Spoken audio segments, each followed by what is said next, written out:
Hi guys, ఈరోజు అయితే మనం అన్నపూర్ణ స్టూడియో దగ్గర ఉన్నాం. అన్నపూర్ణ స్టూడియో దగ్గర ఎందుకు ఉన్నామంటే ఈరోజు దివ్య ఎలిమినేషన్ అయితే బయటికి వస్తుంది. అందుకని ఈరోజు అప్డేట్ ఇవ్వడం జరుగుతుంది. చూసుకున్నట్లయితే ఫెయిరా అన్ఫెయిరా అనేది మీకు కంపల్సరీగా కామెంట్ అయితే చేయండి. సోషల్ మీడియా సంబంధించిన వాళ్ళందరూ అయితే ఇక్కడ అన్నపూర్ణ స్టూడియో దగ్గర అయితే ఉన్నారు, చూస్తున్నారు కదా. వీళ్ళందరూ సోషల్ మీడియా సంబంధించిన వాళ్ళండి.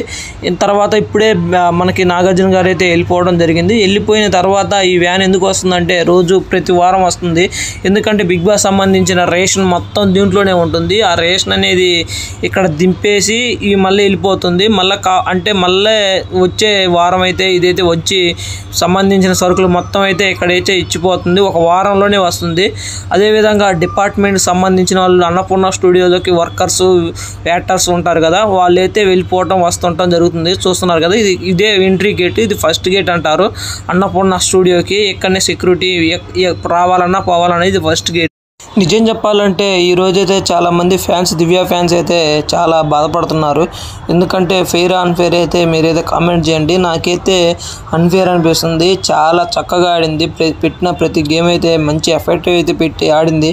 కానీ ఈరోజు ఎలిమినేషన్ అవ్వడం అనేది దివ్య ఫ్యాన్స్ అయితే చాలా హర్ట్ అయిపోతున్నారు. సంబంధించిన కొంతమంది అయితే దివ్యకు సంబంధించిన కొంతమంది ఫ్యాన్స్ కూడా అన్నపూర్ణ స్టూడియో దగ్గరికి రావడం జరిగింది. అదేవిధంగా ఫెయిర్ అన్ఫెయిర్ అయితే కంపల్సరీగా అయితే కామెంట్ అయితే చేయండి గైస్. చూస్తున్నారు కదా, ఇప్పుడైతే మన దివ్య గారు సంబంధించిన కారు ఇది బిగ్ బాస్లోంచి ఇప్పుడే రావటం జరుగుతుంది. చూస్తున్నారు కదా, గ్లాసులు కనపడకుండా లోపలైతే దివ్య గారు ఉన్నారు. చెయ్యి ఊపుతుంది. చూడండి, దివ్య గారి కారు ఇది. దివ్య గారి కారు. మేమైతే జంపటపడ్డాం కానీ